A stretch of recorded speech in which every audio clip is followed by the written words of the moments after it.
Hello guys, നമസ്കാരം എല്ലാവർക്കും. ഉമ്മാൻ്റെ വകയാണ് നല്ല ചായയും നല്ല പഴംപൊരിയും കേട്ടോ. ഈ പഴംപൊരിയാണ് എനിക്ക് ഓർമ്മ എന്താ അറിയോ, നമ്മളെ മറ്റേ മുൻഷിയില്ലേ, ആ മുൻഷിലൊരു മുട്ടയുണ്ടാവും. എപ്പോഴും ഇങ്ങനെ പഴംപൊരി എടുത്തിട്ടുണ്ടാവും. എത്രയോ കൊല്ലം ഓനിങ്ങനെ പഴംപൊരി നോക്കി നിൽക്കാൻ തുടങ്ങിയിട്ട്. ആ പഴംപൊരി കിട്ടിയില്ലെങ്കിലല്ലേ എത്ര തിന്നാലും തീരാത്തൊരു പഴംപൊരി അത്.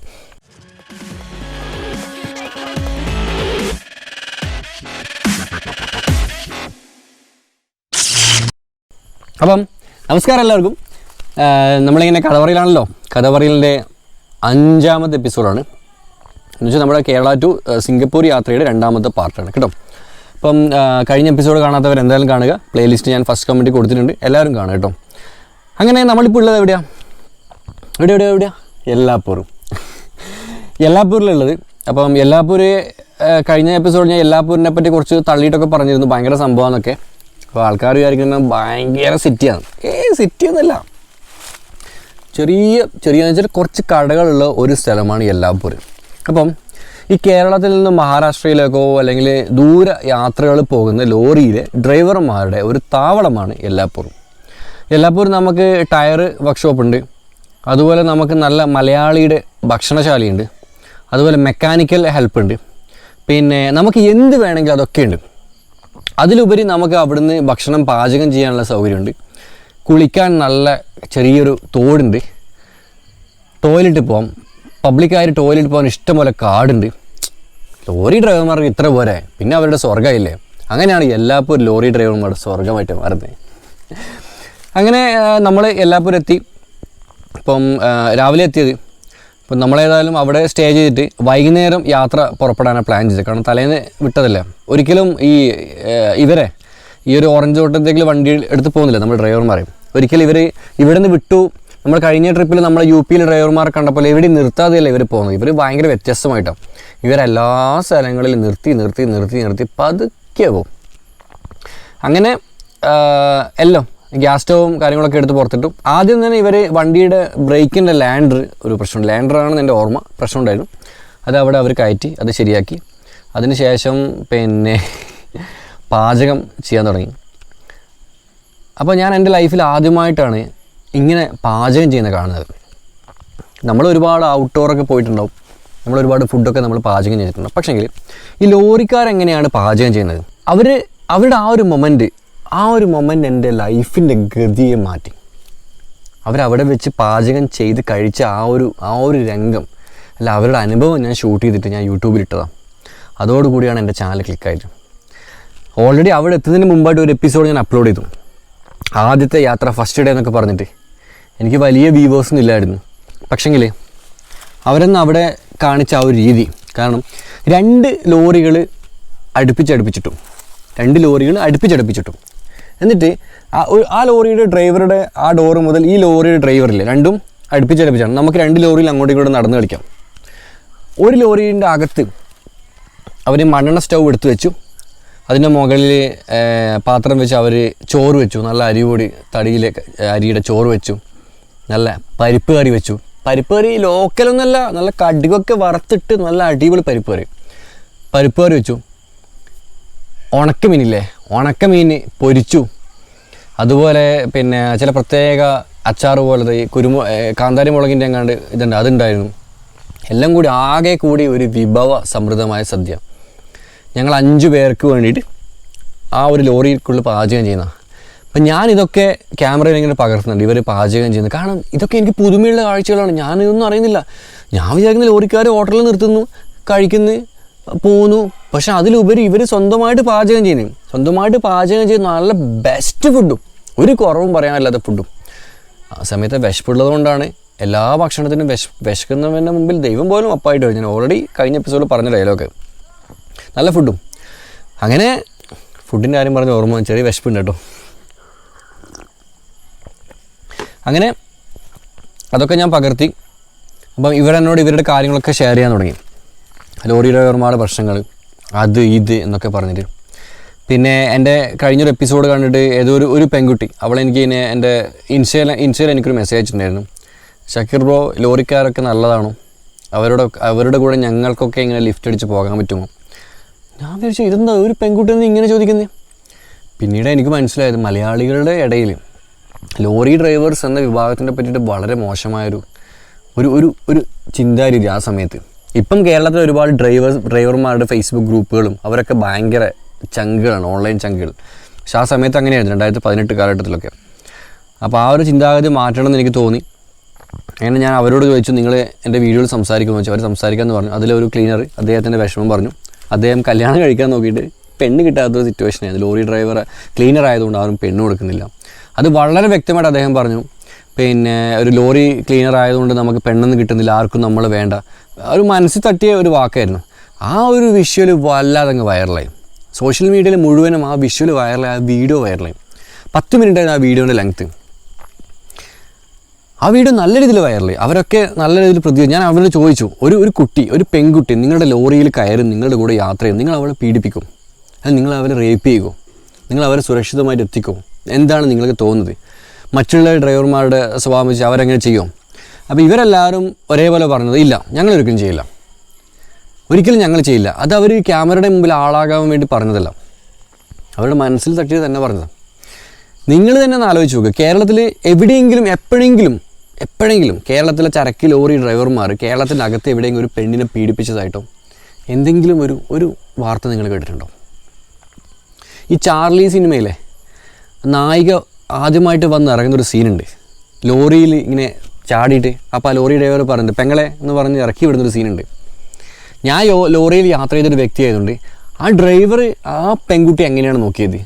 യഥാർത്ഥ ജീവിതത്തിൽ നമ്മുടെ നാട്ടിലെ മലയാളികളായ ഡ്രൈവർമാർ നമ്മളെ പെങ്ങന്മാരെയും നമ്മുടെ നാട്ടിലെ സ്ത്രീകളൊക്കെ അങ്ങനെ നോക്കും. ഒരിക്കലും അവർ തെറ്റായിട്ട് അവർ കാണില്ല, എനിക്ക് ഉറപ്പാണത്. ഇതുവരെയായിട്ട് അങ്ങനെ എവിടെയും റിപ്പോർട്ട് ചെയ്തിട്ടില്ല, ഇനി അങ്ങോട്ട് റിപ്പോർട്ട് ചെയ്യാൻ ചാൻസും ഇല്ല. ഒരു പക്ഷേ നിങ്ങൾ മലയാളികളല്ലാതെ നോർത്ത് ഇന്ത്യൻ ലോറിയിലൊക്കെ നിങ്ങൾക്ക് ലിഫ്റ്റ് അടിച്ചൊക്കെ യാത്ര ചെയ്യണമെന്ന് നിങ്ങൾ ചിലപ്പോൾ പ്രശ്നങ്ങളുണ്ടായിരിക്കാം. പക്ഷേ കേരളത്തിലെ ഏത് ലോറിക്കാരനും ഏത് നട്ടപ്പാരൊക്കെ നിങ്ങൾ കൈയാണിക്കാം. നിങ്ങൾ അതിൽ മെയിനായിട്ട് മനസ്സിലാക്കേണ്ട കാര്യം,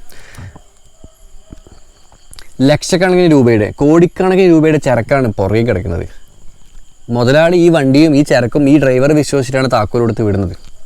അപ്പം ആ സമയത്ത് ഒരു കുട്ടി കയറി വന്ന് അവർ ഈ ലോറിക്കകത്ത് തെറ്റായ കാര്യങ്ങൾ ചെയ്യുമോ? മൊത്തത്തിൽ പ്രശ്നമാവില്ലേ?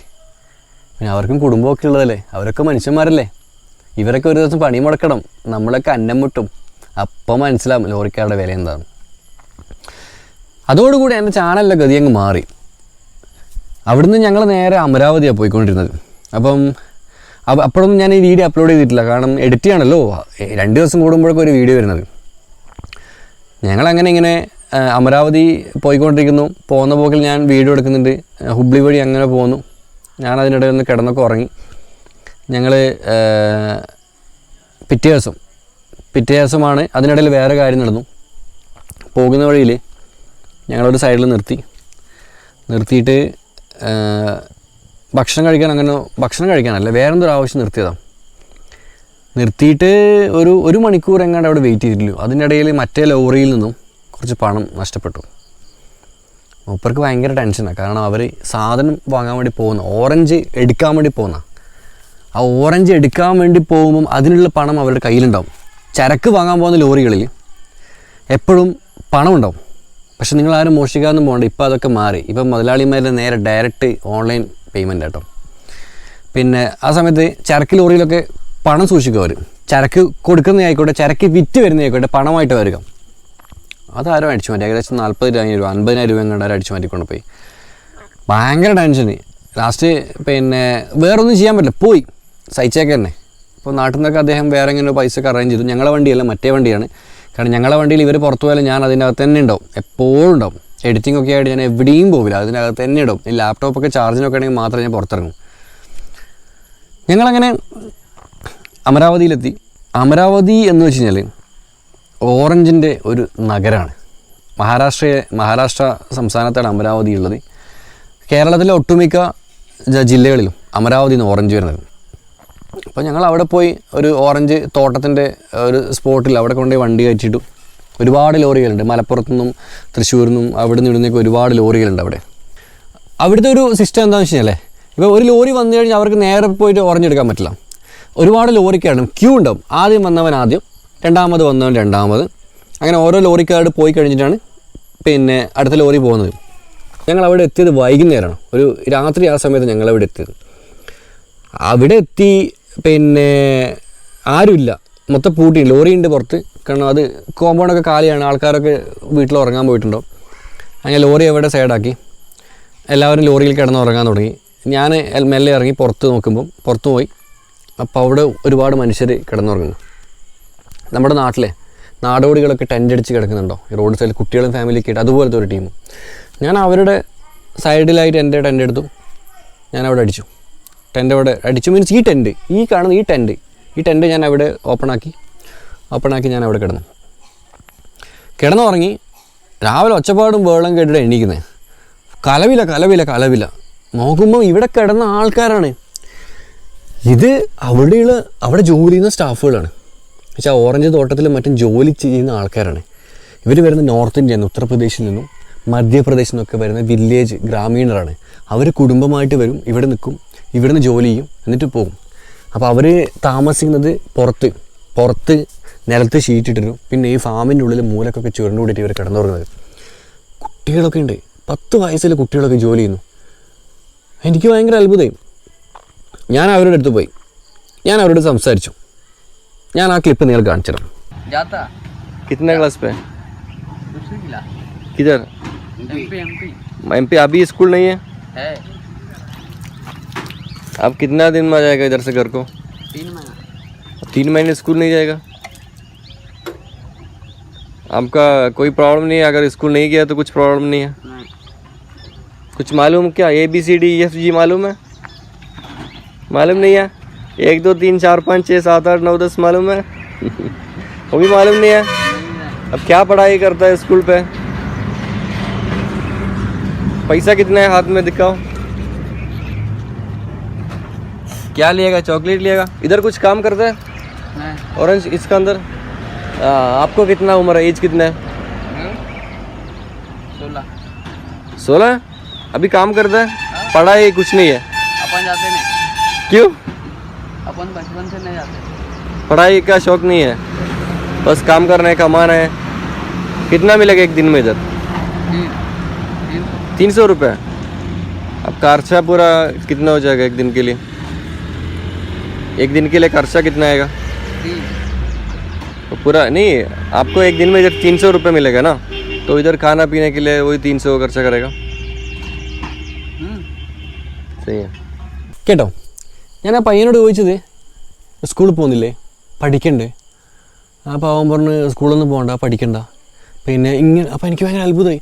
10 വയസ്സും അല്ലെങ്കിൽ ചെറിയ കുട്ടികളൊക്കെ വന്ന് ജോലി ചെയ്യുന്നത്. അവർക്ക് എന്താ സ്കൂളിൽ പോകണ്ടല്ലേ? ഇത് അവരുടെ നാട്ടിൽ വിദ്യാഭ്യാസം ഇല്ല, അവരുടെ നാട്ടിൽ എഡ്യൂക്കേഷൻ ഇല്ല. നോർത്ത് ഇന്ത്യയിലെ ആൾക്കാർക്ക് എഡ്യൂക്കേഷൻ വളരെ കുറവാണ്. കാരണം പല സർക്കാരും ആൾക്കാർക്ക് ബുദ്ധി വരുമോ എന്ന് പേടികൊണ്ട് എഡ്യൂക്കേഷൻ കൊടുക്കാൻ തന്നെ ഭയപ്പെടും. കാരണം രാഷ്ട്രീയപരമായിട്ട് ഒരു ജനതയ്ക്ക് ബുദ്ധി വന്നു കഴിഞ്ഞാൽ, അവർക്കത് ഒരു കാര്യം തിരിച്ചറിയാനുള്ള വകതിരി വന്നു കഴിഞ്ഞാൽ നമ്മുടെ നാട്ടിലുള്ള പല ഗവൺമെൻറ്റും താഴെ ഇറങ്ങും, യാതൊരു സംശയമില്ല.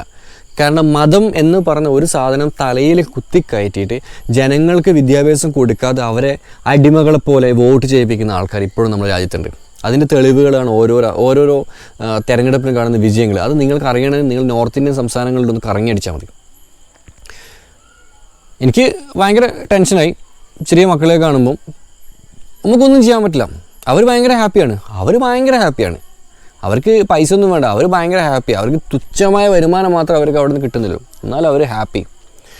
ഞാനിങ്ങനെ ടെൻ്റൊക്കെ മടക്കി ലോറിയിലിട്ടു. അവരുടെ കൂടെ നിന്ന് കുറച്ച് ഫോട്ടോസൊക്കെ എടുത്തു.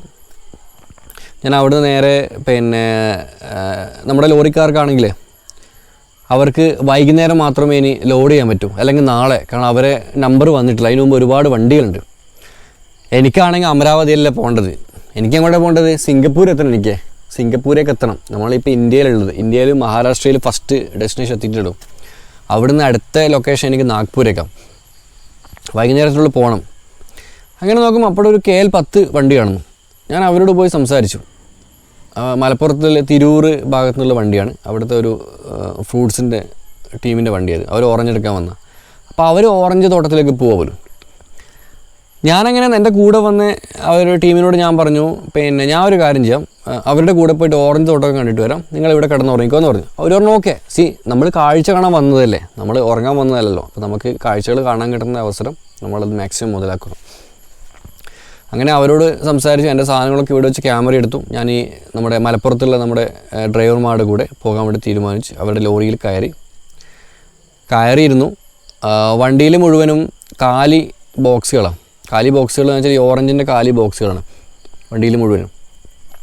അത് അൺലോഡിംഗ് ഒക്കെ ചെയ്യണം. അത് അൺലോഡ് ചെയ്ത് അതിൽ സാധനം നിറക്കണം. അതാണ് പരിപാടി. ഞാൻ ആദ്യം വണ്ടി കയറി ഇരുന്നപ്പം സ്ത്രീകളാണ് ജോലി ചെയ്യുന്നത് ഓറഞ്ച് തോട്ടത്തിൽ. അപ്പം സ്ത്രീകളൊക്കെ എല്ലാവരും ഓടിപ്പാടി കയറി വേഗം വണ്ടി കയറി ഇരിക്കാൻ തുടങ്ങി. എല്ലാവരും ലോറിയിൽ കയറി ഇരിക്കാൻ തുടങ്ങി. അപ്പം ഞാൻ തോന്നി ഇതെന്താ, കേരളത്തിലെ സ്ത്രീകൾക്ക് ലോറിയിൽ കയറാൻ പേടി, മറ്റ് സംസ്ഥാനങ്ങളിലെ സ്ത്രീകൾക്ക് ലോറി കയറാൻ ഒരു പേടിയില്ല. ലോറി ഡ്രൈവറേയും പേടിയില്ല, ലോറി ക്ലീനറേയും പേടിയില്ല. എല്ലാവരും അടുത്ത് പോയി നിരന്നിരിക്കുന്നു. അതിനകത്തുനിന്നൊക്കെ ഞാൻ വീഡിയോ എടുത്ത് വ്ളോഗ് ചെയ്തിരുന്നു. ഡീറ്റെയിൽ ആയിട്ട് അവിടെ ഞാൻ കാര്യങ്ങൾ പറഞ്ഞ് മനസ്സിലാക്കിയിരുന്നു. നമ്മൾ നേരിട്ട് കാണുന്ന കാഴ്ചകളിലൂടെ നമ്മൾക്ക് മറ്റുള്ളവർക്ക് അറിവ് കൂടി പറഞ്ഞു കൊടുക്കുക, നിങ്ങൾ ഇതാണ് സത്യം എന്നുള്ളത്. അതും ഞാൻ ആ സമയത്ത് ചെയ്യുന്നുണ്ടായിരുന്നു കേട്ടോ. ഇപ്പോൾ അന്നേ ഞാനത് തുടങ്ങിയിരുന്നു. കായ്വരി നോക്കണ്ടേ, ഞാൻ പിന്നെ തിന്നോളാം. നിങ്ങൾ വെറുതെ നോക്കിയിട്ട് കൊതി കൂടണ്ട, അവിടെ വെച്ചോ. അങ്ങനെ പിന്നെ ലോറിയിൽ കയറി നമ്മൾ നേരെ ഓറഞ്ച് തോട്ടത്തിൽ പോയി. വണ്ടി അവിടെ കുറച്ച് അമരാവതി തന്നെ ഒരുപാട് ഉള്ളേരിയാണ്. അങ്ങനെ പോയി വണ്ടി അവിടെ നിർത്തി ഞങ്ങൾ ഇറങ്ങി. പണിക്കാരൊക്കെ ഓറഞ്ച് തോട്ടത്തിൻ്റെ ഓറഞ്ച് പറഞ്ഞാൽ ഓറഞ്ച് വലിയ മരമൊന്നുമല്ല കേട്ടോ, ചെറിയൊരു മരമാണ്. ഓറഞ്ച് പറിക്കുന്നുണ്ട്, അതിടുന്നുണ്ട്. അതിട്ട് അവിടുന്ന് എല്ലാം കളക്ട് ചെയ്ത് എല്ലാം കൊണ്ടുവന്ന് ഒരു മൂലക്ക് കൂട്ടിയിടും. ഒരു മൂലക്ക് എന്ന് വെച്ചാൽ ഒരു സൈഡിൽ ഇങ്ങനെ കൂട്ടിയിടും. അവിടെ കൂട്ടിയിടാൻ തുടങ്ങി. അവിടുന്ന് സാധനങ്ങൾ എന്ത് ചെയ്യും, ട്രേ കണക്കിന് എടുത്തിട്ട് വണ്ടിയിൽ ഓടിയും. ഇതാണ് ജോലി. അപ്പോൾ അവിടെ ഞാൻ മനസ്സിലാക്കിയൊരു കാര്യം എന്താ പറയുക, ഇവിടെ ഈ രാസപദാർത്ഥങ്ങൾ ഇവർ ഉപയോഗിക്കുന്നില്ല, പക്ക നാച്ചുറലാണ്. കാരണം ഞാൻ കേട്ടിട്ടുണ്ട് ഈ വണ്ടിയിൽ വരുന്ന സാധനങ്ങൾ കെട്ടുപോകാതിരിക്കാനും പഴുപ്പ് കൂടുതലടിക്കാനൊക്കെ ചില പ്രത്യേക ഫ്രൂട്ട്സിനൊക്കെ നമ്മൾ മരുന്നടിക്കുന്നു. പക്ഷേ ഓറഞ്ചിന് എവിടെയും മരുന്നടിക്കുന്നത് ഞാൻ കണ്ടിട്ടില്ല. കാരണം ഇവർ അവിടെ നിന്ന് ലോഡ് വരുന്നു, എൻ്റെ നാട്ടിൽ കൊണ്ടുവരുന്നു, ഇവിടെ സെയിൽ ചെയ്യുന്നു. 2 ദിവസത്തിനുള്ളിൽ വേറെ വണ്ടി പോകുന്നുണ്ടാവും, അതെടുത്ത് വരുന്നു. ഇവിടെ ഓറഞ്ച് നമ്മൾ വാങ്ങിക്കഴിക്കും. കാരണം അവിടുന്ന് അവർ വണ്ടിയിൽ സാധനം ലോഡ് ചെയ്യുന്നു, അത് നേരെ നമ്മുടെ നാട്ടിൽ കൊണ്ടുവരുന്നു. ഇവിടെ കൊണ്ടുവന്നിട്ട് ഇവിടെ സാധനം കാലിയാക്കുന്നു. ആഴ്ചയിൽ 2 ദിവസം അവർ ട്രിപ്പ് പോകുന്നുണ്ട്. അപ്പോൾ അതിൽ വലിയ കീടനാശിനി അടിക്കാനുള്ള ചാൻസൊന്നും ഞാൻ കണ്ടിട്ടില്ല. ഞാൻ എൻ്റെ ആ വീഡിയോയിൽ കറക്റ്റായിട്ട് കാണിച്ചിരുന്നു. ഞാനങ്ങനെ ഓറഞ്ച് തോട്ടം മുഴുവൻ ഓടി നടന്നു. കാഴ്ചകളൊക്കെ വളരെ പുതുമയുള്ള കാഴ്ചകൾ. ഇഷ്ടംപോലെ ഓറഞ്ച് ഉണ്ട്, എത്ര വേണമെങ്കിൽ എടുത്ത് തിന്നാം. ഓറഞ്ചൊക്കെ എടുത്ത് തിന്നും. ഓറഞ്ച് തോട്ടത്തിലേക്ക് ഓടി മരത്തുമ്മലൊക്കെ കയറി ഓറഞ്ചൊക്കെ പറിച്ചു. അങ്ങനെ ഓറഞ്ച് തോട്ടത്തിലൊക്കെ കഴിഞ്ഞു. ഒരു കിണറുണ്ട്, ആ കിണറിൻ്റെ അടുത്ത് പോയി തോട്ടത്തിൻ്റെ മുതലാളി എനിക്ക് പമ്പൊക്കെ അടിച്ചു തന്നു. ഞാൻ നല്ല കുളിയൊക്കെ പാസ്സാക്കി. രാവിലെയാണ് നമ്മുടെ തോട്ടത്തിൽ പോയത്. അവിടെയും നമ്മുടെ ലോറി ഡ്രൈവർമാർ ലോറിയിൽ ഭക്ഷണം പാചകം ചെയ്തു. അവർ നല്ല അടിപൊളി ഫുഡ് ഉണ്ടാക്കി ലോറിയിൽ തന്നെ. ഞങ്ങളത് കഴിച്ചു.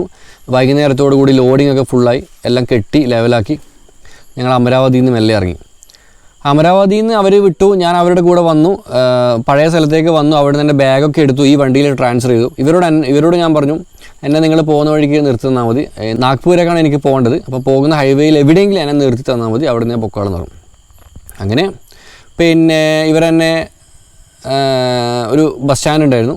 ബസ് സ്റ്റാൻഡിനെ കുറച്ച് മുമ്പ് റെയിൽവേ സ്റ്റേഷൻ്റെ അടുത്തായിട്ട് അവരെ നിർത്തി തന്നു. നാഗ്പൂരേക്ക് വന്നൊരു വഴിയുണ്ടായിരുന്നു അവിടെ അമരാവതിയിൽ. അവിടെ നിന്നാണ് കഷ്ടകാലം തുടങ്ങുന്നത്. കാരണം നിങ്ങൾ മനസ്സിലാണ്, ഇത്ര ദിവസം ഞാൻ യാത്ര ചെയ്തത് ഏകദേശം ഒരു 4 ദിവസം ആയിരുന്നു ഞാൻ നാട്ടിൽ നിന്ന് വിട്ടിട്ട്. അപ്പം ഞാൻ സേഫായിരുന്നു. കാരണം എന്താ, ഞാൻ മലയാളികളുടെ കൂടെയാണ് വന്നത്, എന്നെ അറിയുന്ന ആൾക്കാരാണ്. അപ്പോൾ ഒരിക്കലും നമുക്കൊരു സ്ട്രേഞ്ചേഴ്സിൻ്റെ കൂടെ ഹിച്ച് ഹൈക്ക് ചെയ്യുന്ന പ്രതീതിയല്ല. വളരെ സേഫായിട്ട് ഞാൻ അവരുടെ കൂടെ ജോളിയായിട്ട് വന്നത്. പക്ഷേ ഇവിടെ നിന്ന് അങ്ങോട്ട് അങ്ങനെയല്ല. ഇവിടെ നിന്ന് അങ്ങോട്ടേക്ക് നമുക്ക് ആരെയാണ് കിട്ടുന്നതെന്ന് നമുക്ക് പറയാൻ പറ്റില്ല. വീണ്ടും നമ്മൾ പഴയ നേപ്പാൾ യാത്രയുടെ ആ ഒരു ത്രില്ലിലൊക്കെ പോകുന്നത്. പിന്നെ അതിനിടയിൽ വേറൊരു മിറാക്കിള്, വേറൊരു അത്ഭുതം സംഭവിക്കുന്നുണ്ടായിരുന്നു. അത്ഭുതം എന്ന് ഞാൻ പറയാൻ കാരണം നമ്മുടെ ആ ഒരു വീഡിയോ ഇല്ലേ, നമ്മൾ യെല്ലാപ്പൂരിൽ പാചകം ചെയ്തിട്ട് ലോറിക്കാരുടെ വീഡിയോ ചെയ്തിട്ടില്ലേ, ആ വീഡിയോ ഞാൻ ഈ ഓറഞ്ച് തോട്ടത്തിൻ്റെ അവിടെ ഉണ്ടാകുമ്പോൾ അപ്ലോഡ് ചെയ്യാന്ന് പറയുമ്പോൾ നിങ്ങൾ വിചാരിക്കേണ്ട നമ്മൾ വീട്ടിൽ മറ്റേ ഹൈ സ്പീഡ് ഈ വൈഫൈയിൽ ഇരിക്കുന്നത്. ഐഫോണിൽ കണക്ട് ചെയ്തിട്ടാണ് ഞാൻ ഐഫോണിൽ ലാപ്പ് കണക്ട് ചെയ്യും ഹോട്ട്സ്പോട്ടിൽ, എന്നിട്ടാണ് അപ്ലോഡ് ചെയ്യുന്നത്. 10 മിനിറ്റ് എങ്ങാണ്ട് വീഡിയോ ഉള്ളൂ. ആ വീഡിയോ അപ്ലോഡ് ചെയ്യാൻ ലാപ്ടോപ്പ് ഓഫാകാതെ നോക്കണം, നെറ്റ് തീരാതെ നോക്കണം, മൊബൈൽ ഓഫാകാതെ നോക്കണം, ലോറിയിൽ എവിടെയും ചാർജ് ചെയ്യുന്ന ഓപ്ഷനൊന്നുമില്ല. അങ്ങനെയൊക്കെ ഒരുപാട് പ്രശ്നങ്ങളുണ്ട്. അങ്ങനെ അത് അപ്ലോഡ് ചെയ്തിരുന്നു. ആ വീഡിയോ അങ്ങ് വൈറലായി, കിടിലനായിട്ട് അങ്ങ് സബ്സ്ക്രൈബേഴ്സ് വിടാൻ തുടങ്ങി. ഞാൻ ഈ ഓറഞ്ച് തോട്ടത്തിൻ്റെ അവിടുന്ന് ഈ അമരാവതിയിലേക്ക് പോകുന്ന വഴിക്ക് ഞാൻ എൻ്റെ യൂട്യൂബ് ചാനൽ നോക്കുന്നത്, ഞാൻ നോക്കുമ്പോൾ 1000 സബ്സ്ക്രൈബേഴ്സ്, 2000 സബ്സ്ക്രൈബേഴ്സ്, 3000, 4000 ഇങ്ങനെ ഡൗൺ ആകുമ്പോൾ ഇങ്ങനെ 1000 വെച്ചിട്ട് കൂടുന്ന. എനിക്ക് 6000 കണ്ട് 7000 കണ്ട് എനിക്ക് ആ സമയത്ത് കൂടിയിട്ട്, എൻ്റെ ഓർമ്മ ശരിയാണെങ്കിൽ ഒരു രാത്രി ചാനലേ മാറി. ആൾക്കാരുടെ ഇടയിൽ ഒരു മനുഷ്യൻ ഇങ്ങനെ സിംഗപ്പൂരേക്ക് യാത്ര പോകുന്നുണ്ടെന്നും അതുപോലെ ഓറഞ്ച് തോട്ടത്തിലൂടെയൊക്കെ പോയി എന്നുള്ളതൊക്കെ സ്പ്രെഡാകാൻ തുടങ്ങി. മെയിനായിട്ട് സ്പ്രെഡാകാനാണ് ലോറി ഡ്രൈവർമാർ. കാരണം അവരുടെ ഇടയിൽ ലോറിക്കാരുടെ വിഷമങ്ങൾ പറയുന്നൊരു വീഡിയോ ആദ്യമായിട്ട് അതിനുശേഷം ഒരുപാട് ആൾക്കാർ ചെയ്തിട്ടുണ്ട്. ആദ്യമായിട്ടൊരു വ്ളോഗർ ലോറിക്കാരുടെ ഇടയിലൊക്കെ ഇറങ്ങിച്ചെന്നൊരു വീഡിയോ ചെയ്യുന്നുണ്ട്. അപ്പം അവരങ്ങ് അക്സെപ്റ്റ് ചെയ്തു, അവരങ്ങ് ഷെയർ ചെയ്യാൻ തുടങ്ങി എല്ലാ ഗ്രൂപ്പുകൾ വഴിയും, വൈറലാകാൻ തുടങ്ങി. അത് എൻ്റെ ലൈഫിൽ ടേണിംഗ് പോയിൻ്റായി. അപ്പോൾ അവരെന്നെ അമരാവതിയിൽ അവിടെ ഇറക്കി തന്നു. അവരെന്നോട് പറഞ്ഞു സൂക്ഷിക്കണം ബ്രോ. ഞാൻ പറഞ്ഞു ശരിയാ ബ്രോ, സൂക്ഷിക്കണം. കാരണം കഴിഞ്ഞ പ്രാവശ്യം പോലെ ഒന്നുമില്ല. കഴിഞ്ഞ പ്രാവശ്യം കയ്യിൽ 5 പൈസയിൽ ഒരു സാധനം ഇല്ലാത്ത എച്ചിയായിരുന്നു. പോയാലും 2 അണ്ടർവെയറും ഒരു ടീഷർട്ടും ഒരു iPhone 6 ഉണ്ടായിരുന്നു. പക്ഷെ ഇത്തവണ അങ്ങനെയല്ല, ലാപ്ടോപ്പ് ഉണ്ട്, ക്യാമറയുണ്ട്. സൂക്ഷിക്കണം. നമ്മുടെ കയ്യിലെ പൈസ കൂടുന്നതനുസരിച്ചിട്ട് നമ്മൾക്ക് മനസ്സിൽ ഭയം കൂടും. ഇപ്പോൾ ഒരു 10 ലക്ഷം രൂപ പോക്കറ്റിലുള്ളവനാണെങ്കിൽ അവനൊരിക്കലും മനസ്സമാധാനത്തിൽ ആ സാധനം കയ്യിൽ വെച്ച് യാത്ര ചെയ്യില്ല, ആ സാധനം കയ്യിൽ വെച്ച് ഉറങ്ങില്ല. കാരണം ആരും അടിച്ചുമാരിക്കൊണ്ട് പോകുന്നു പേടിച്ചിട്ട്. നേരെ മറിച്ച് 5 പൈസ ഇല്ലാത്തവനെ സുഖമായിട്ട് കിടന്നുറങ്ങും, സുഖമായിട്ട് യാത്ര ചെയ്യും. കാരണം എന്താ, അവൻ്റെ കയ്യിൽ പൈസ ഇല്ല. ഒരു മനുഷ്യൻ മറ്റൊരു മനുഷ്യനെ ആക്രമിക്കണം എന്നുണ്ടെങ്കിൽ അത് സാമ്പത്തികപരമായിട്ടോ അല്ല മറ്റ് നേട്ടങ്ങൾക്ക് വേണ്ടി മാത്രമാണ്. അതല്ലാതെ ഒരിക്കലും ഭക്ഷണമാക്കാൻ വേണ്ടി ഒരു മനുഷ്യൻ മറ്റൊരു മനുഷ്യൻ എത്തുന്നില്ല. എൻ്റെ കയ്യിൽ പൈസയിൽ 5 പൈസയിൽ പിന്നെ ആൾക്കാരെന്തിനാ എന്നെ ഉപദ്രവിക്കുന്നത്? എന്നെ ഉപദ്രവിച്ചൊന്നും കിട്ടില്ലല്ലോ. എൻ്റെ കയ്യിൽ പൈസ ഉണ്ടെങ്കിലോ ഞാൻ പേടിക്കണം. അതിനാണ് അവിടെ സംഭവിച്ചത്. കഴിഞ്ഞ ട്രിപ്പിൽ എൻ്റെ കയ്യിൽ ഒന്നുമില്ല, എനിക്ക് ഒരു പേടിയില്ല. ഈ ട്രിപ്പിലോ എൻ്റെ കയ്യിൽ മിനിമം ഒരു 70,000-80,000 രൂപയുടെ ഐറ്റംസ് ഉണ്ട്. അപ്പോൾ എനിക്ക് പേടിക്കണം, ആരും കടിച്ചുമാരിക്കൊണ്ട് പോകും. നേരത്തെ ഞാൻ പറഞ്ഞത് റെയിൽവേ സ്റ്റേഷൻ്റെ അടുത്ത് നിന്നാലും തെറ്റാണ്. സോറി, എൻ്റെ ഓർമ്മയ്ക്ക് ചെറിയ പ്രശ്നമുള്ളതാണ്. കാരണം റെയിൽവേ സ്റ്റേഷൻ്റെ അടുത്ത് ഇറങ്ങാൻ അവർ വിട്ടിട്ടില്ല. അവരെന്നെ ഇറക്കിയത് ലോറി താവളത്തിൻ്റെ അടുത്തായിരുന്നു. അവിടുന്ന് ഈ നാഗ്പൂരേക്ക് പോകുന്ന ലോറികൾ നിർത്തുന്നൊരു സ്ഥലം പക്ഷേ താവളത്തിനടുത്ത് അവർ നിർത്തിയത്. ഞാൻ ഓരോ ലോറിക്കും പോയി ഡോറിന് മുട്ടാൻ തുടങ്ങി. ഭയ്യ നാഗ്പൂർ ജായക മുझे ലിഫ്റ്റ് ചെയ്യേ. അവർ പറഞ്ഞു ഇല്ല, അങ്ങനെയില്ല, മറ്റേയില്ല, മറിച്ചില്ല. അവസാനം ഒരു ലോറി കിട്ടി. പക്ഷേങ്കിൽ അത് നമ്മൾ വിചാരിച്ച പോലെയല്ല. കാരണം അതിൽ ഡ്രൈവർമാർക്ക് ഫുള്ള് തണ്ണിയായിരുന്നു. തണ്ണി മാത്രമല്ല, അതിൻ്റെ അകത്ത് ഭയങ്കര രൂക്ഷഗന്ധം. അപ്പം എനിക്ക് ക്യാമറ ഒക്കെ പുറത്തെടുക്കാൻ മടി. അവിടെ നിന്ന് ഞാൻ ക്യാമറ ഓഫാക്കി മെല്ലെ ബാഗിലിട്ട് ഞാൻ വളരെ പാവപ്പെട്ടവനെ പോലെ ബാഗെടുത്തു ലോറിയുടെ മൂലക്ക് വെച്ച് ഇരിക്കാൻ തുടങ്ങി. എൻ്റെ കയ്യിൽ സ്ലീപ്പിംഗ് ബാഗും ടെൻറ്റും ഉണ്ട്, പിന്നെ ഈ ബാഗും. ഒന്നും മൊബൈൽ വരെ ഞാൻ പുറത്തെടുത്തിട്ടില്ല. അങ്ങനെ മന്ദം പോകുന്നുണ്ട്. ഭയങ്കര ഒച്ചത്തിൽ പാട്ടും. ഹിന്ദിയല്ല, മറാത്തിയാണെന്ന് തോന്നുന്നു. കാരണം ഹിന്ദി സോങ്സ് അല്ല, വേറെന്ത് സോങ്സുകളിൽ പാട്ടിനനുസരിച്ചിട്ട് ഇവർ 3 പേരുണ്ട്. അവർ 3 പേര് നല്ല പാട്ടൊക്കെ ഡാൻസൊക്കെ കളിച്ചുകൊണ്ട് പോകും, തുള്ളി ചാടിയിട്ട്. മദ്യലഹരി തന്നെ, അതിൽ യാതൊരു സംശയമില്ല. പിന്നെ ഡ്രൈവർ അത്ര വലിയ തടിയൊന്നുമില്ല, മെലിഞ്ഞൊരു പയ്യനാണ്. ക്ലീനർമാരൊന്നും വലിയ പ്രായമില്ല, എന്നുവെച്ചാൽ എല്ലാം ചെറിയ മക്കളെ പോലെ കാണാൻ. അപ്പം തല്ല് ആയാൽ തന്നെ എനിക്ക് 3 എണ്ണം കൂടിയിട്ട് എനിക്ക് താങ്ങാൻ പറ്റുമോ? കാരണം ഇങ്ങനെയുള്ള ടൈം ഭയങ്കര ഡേഞ്ചറാണ്. തടി കൂടുന്നതനുസരിച്ചിട്ട് നമുക്ക് സേഫാണ്, ഒന്നിൽ ഓടിയിട്ട് രക്ഷപ്പെടാം. തടി കുറഞ്ഞു കഴിഞ്ഞാൽ പിന്നെ ഓടാനും പറ്റില്ല. പക്ഷെ അവരെന്നോടൊന്നും സംസാരിച്ചിട്ടൊന്നുമില്ല. അപ്പം പൈസക്ക് വേണ്ടിയിട്ടാണ് ഇങ്ങനെ സംശയം ഉണ്ടായിരുന്നു. പക്ഷേങ്കിൽ ഇല്ല, പ്രശ്നമൊന്നുമില്ല. അങ്ങനെ ഏകദേശം ഒരു പുലർച്ചയോട് കൂടി ഞാൻ നാഗ്പൂരെത്തിയിട്ട് അവിടെ നമ്മുടെ ഒരു രാകേഷ് ഭായി ഉണ്ടായിരുന്നു. അദ്ദേഹം നാട്ടിൽ നിന്ന് എൻ്റെ യാത്രയെപ്പറ്റി അറിഞ്ഞിട്ട് അദ്ദേഹത്തിൻ്റെ വീട്ടിലേക്ക് എന്നെ ക്ഷണിച്ചിരുന്നു, അവിടെ സ്റ്റേ ചെയ്യാമെന്ന് പറഞ്ഞിട്ട്. അപ്പോൾ എനിക്കെന്തായാലും നാഗ്പൂർ എനിക്ക് ഒരു സ്റ്റേ കിട്ടി. അദ്ദേഹം വന്നു. അവിടെ നിന്ന് അങ്ങനെ മന്ദം മീൻസ് ഹൈവേയിൽ നിന്ന് ഞാൻ പുലർച്ചെ നേരം വെളുത്തപ്പോൾ ഞാൻ ഒരു ബൈക്കിൽ ലിഫ്റ്റ് അടിച്ച് തന്നെ ഇങ്ങനെ ഇദ്ദേഹത്തിൻ്റെ ലൊക്കേഷനിൽ പോയിക്കൊണ്ടിരിക്കുന്നത്. അപ്പോൾ അദ്ദേഹം പറഞ്ഞു ഞാനൊരു ലൊക്കേഷനിലെത്തി. രാകേഷ് ഭായി വന്നു, എന്നെ കൂട്ടി അദ്ദേഹത്തിൻ്റെ വീട്ടിലേക്ക് പോയി. നല്ല ഫാമിലി ആയിരുന്നു. അവർ ശരിക്കും പറഞ്ഞാൽ ഒരു ക്രിസ്ത്യൻ ഫാമിലിയാണ്. പിന്നെ അപ്പം വളരെ അടിപൊളി മനുഷ്യന്മാരാട്ടോ. രാവിലെ പ്രാർത്ഥനയും കാര്യങ്ങളൊക്കെ ആയിട്ട് ഞാൻ അതിലൊക്കെ പങ്കെടുക്കും ആ സമയത്ത് അവരുടെ കൂടെ. പിന്നെ വളരെ നല്ലൊരു ഫാമിലി, ഒരിക്കലും അവരെ പിന്നെ ഒരു തരത്തിൽ മോശം പറയാൻ പറ്റില്ല. ക്ഷമ എന്ന് പറഞ്ഞാൽ ക്ഷമയുടെ നെല്ലിപ്പടിയുടെ അങ്ങേ തല്ല ഉള്ള ഒരു ഫാമിലി ആയിരുന്നു. കാരണം നമ്മൾ എത്ര പ്രകോപനമായിട്ട് അവരോട് സംസാരിച്ചാലും അവരങ്ങനെ നമ്മളടുത്ത് അത്ര ഒരു റൂഡായിട്ട് റെസ്പോണ്ട് ചെയ്യില്ല. അത്രക്കും ടോപ്പ് ടീമും. കാരണം അവരുടെ വിശ്വാസമാണ് അവരെ ചെയ്യിപ്പിക്കുന്നത്. അവരുടെ കൂടെ ഏകദേശം ഒരു 3-4 ദിവസം ഞാൻ അവരുടെ കൂടെ ഉണ്ടായിരുന്നു. കാരണം എനിക്ക് ആ സമയത്ത് എനിക്ക് ദുബായിൽ നിന്ന് കുറച്ച് ക്യാപ്പുകൾ എനിക്ക് അയച്ചു തന്നു. നമ്മുടെ മെട്രോ ട്രാവൽസിൻ്റെ കുറച്ച് ക്യാപ്പുകൾ. ഇതാണ് ആ ക്യാപ്പ് എന്ന് വെച്ചാൽ നിങ്ങൾക്ക് കാണാം ഇവിടെ മെട്രോ ട്രാവൽസ് ഫ്രണ്ടിൽ എഴുതിയിട്ടുണ്ട്. പിന്നെ ഒരു സാധാരണ ഒരു ക്യാപ്പാണ്. എനിക്ക് ആ സമയത്ത് 2018 എനിക്ക് നമ്മുടെ ഷിയാസ്ക ദുബൈയിൽ നിന്ന് നാഗ്പൂരിൽ നമ്മുടെ രാജേഷ് ഭായിയുടെ അഡ്രസ്സിലേക്ക് കൊറിയർ അയച്ചൊരു മുതലാണ്. ഈ ക്യാപ്പിന് ആകെ ഏകദേശം 150-200 വിലയുണ്ട്. പക്ഷെ അന്ന് 1300 രൂപയെങ്ങാണ്ട് കസ്റ്റംസ് ക്ലിയറൻസ് ചാർജ് അടച്ചിട്ടാണ് 3 ക്യാപ്പ് അന്ന് എനിക്ക് കിട്ടിയത്. അപ്പോൾ നിങ്ങൾ ശ്രദ്ധിച്ചാൽ മനസ്സിലാവും, അതിന് മുമ്പുള്ള വീഡിയോസിൽ ക്യാപ്പ് ഇല്ലായിരുന്നു, അതിന് ശേഷമുള്ള വീഡിയോസിലാണ് ക്യാപ്പ് വന്നത്. അവിടെയാണ് സാധനം വന്നത് കേട്ടോ. അങ്ങനെ ഞങ്ങളത് പോയി കളക്ട് ചെയ്തു. നാഗ്പൂരിൽ ഒരുപാട് പാർക്കുകൾ, ബീച്ചുകളൊക്കെ ഉണ്ടായിരുന്നു. ഞാൻ ആദ്യം തന്നെ ഞാനും നമ്മുടെ രാജേഷ് ഭായും കൂടിയിട്ട്, അദ്ദേഹം ഒരു ചാരിറ്റി പ്രവർത്തനം കൂടിയിട്ടാണ്. അദ്ദേഹത്തിന് അവിടെയുള്ള ഒരുപാട് ചേരികളും ഒരുപാട് സ്കൂളുകളൊക്കെ അദ്ദേഹത്തിന് അറിയാം. അങ്ങനെ ഞാൻ അദ്ദേഹത്തെയും കൂട്ടി നാഗ്പൂരിലുള്ള ചേരികളൊക്കെ കാണാൻ പോയി. ചേരികളൊക്കെ വിസിറ്റ് ചെയ്തു. അവിടുത്തെ മനുഷ്യരുടെ ജീവിത രീതി കണ്ട് അതൊക്കെ കാണുമ്പോൾ എനിക്ക് മനസ്സിലായി നമ്മുടെ കേരളം എത്ര സ്വർഗ്ഗമാണെന്ന്. കാരണം കേരളത്തിൽ എവിടെയും നിങ്ങൾക്ക് ഒരു ചേരി പോലും കാണാൻ പറ്റില്ല. സ്ലം ഇല്ല കേരളത്തിൽ, അതാണ് അതിൻ്റെ സത്യം. വീടില്ലാത്തവരാണെങ്കിൽ ഓൺലൈനിൽ നമുക്ക് ഒരുപാട് നന്മ മരങ്ങളൊക്കെ ഉണ്ട്. ഓൺലൈൻ വഴി നമുക്ക് വീട് കൊടുക്കാനും പിന്നെ ഒരുപാട് രാഷ്ട്രീയ പാർട്ടികളും ഒരുപാട് സംഘടനകളും വീടില്ലാത്തവർക്ക് വീട് വെച്ച് കൊടുക്കാനും അസുഖം ഉള്ളവർക്ക് അവർക്ക് വേണ്ടി പ്രവർത്തിക്കാനൊക്കെ ഒരുപാട് സോഷ്യൽ മീഡിയയിൽ ഒരുപാട് ആൾക്കാരുണ്ട്. അവിടെ അങ്ങനെയൊന്നും ഇല്ല. അപ്പം ഒരുപാട് സ്ലം എന്ന് വെച്ചാൽ ചേരികൾ ഉണ്ട്.